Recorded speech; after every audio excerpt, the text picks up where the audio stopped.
सुदेश जी दिल्ली से। श्री हरिवंश। श्री हरिवंश महाराज जी कर्म और भक्ति के बीच संतुलन कैसे जो कर्म भगवान के लिए किया जाता है वो भक्ति है, और जो कर्म भगवान से विमुख करने वाला होता है वही बंधन का कारक है। अपने पति से प्यार करना धर्म है, लेकिन पर पुरुषों की तरफ दृष्टि रखना अधर्म है। अपनी पत्नी से प्यार करना धर्म है, लेकिन पराई स्त्रियों की तरफ गंदी दृष्टि रखना अधर्म है। अपनी कमाई का धन धर्म है, दूसरे की कमाई का हड़पना अधर्म है। तो जो कर्म धर्म युक्त है, जो कर्म भगवान की आज्ञा से किया जाता है वो भक्ति युक्त है, और जो कर्म भगवान से विमुख है अधर्म है वो भक्ति विमुख है। भक्ति युक्त और भक्ति विमुख, तो भक्ति विमुख कर्मों का त्याग कर दें और भक्ति युक्त कर्मों को करें। कृष्ण का महाराज जी ये है कि कर्म जैसे हम करते हैं तो उसी को हम भक्ति माने। हाँ, वही कर्म भक्ति बन जाएगा। जैसे आप रसोई बना रहे हो, अपने लिए बना रहे हो तो केवल कर्म है, और भगवान के लिए बना रहे हो तो भक्ति हो गया।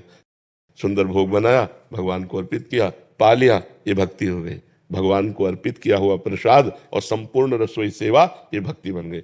झाड़ू लगा रहे अपने घर में या भगवान के घर में, भगवान के घर में तो भक्ति हो गई, अपने घर में तो कर्म बन गया।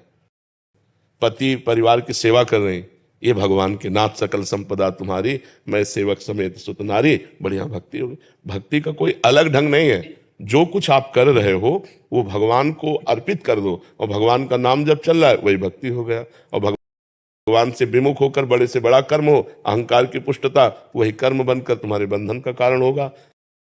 जब भक्ति युक्त कर्म नहीं होता तो दो प्रकार के कर्म होते हैं, एक पाप कर्म होता है, एक पुण्य कर्म होता है, एक शुभ कर्म होता है, एक अशुभ कर्म होता है। दोनों बांधने वाले होते हैं। मुक्त करने वाला भक्ति कर्म है। तो हम हर कार्य भगवान को अर्पित करें, हर कार्य भगवान के लिए करें।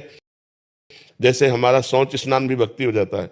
अब हम जल्दी से शौच जा रहे हैं, स्नान करके इसके बाद भगवान को मंगला करनी है, नाम जप करना है, भगवान के लिए रसोई बनानी है, भगवान के लिए तो हमारा शौच स्नान भी भजन बन गया, क्योंकि हम भगवान के निमित्त कर रहे हैं। और अपने मनोरंजन के लिए नहाना और श्रृंगार करना वो कर्म बन गया।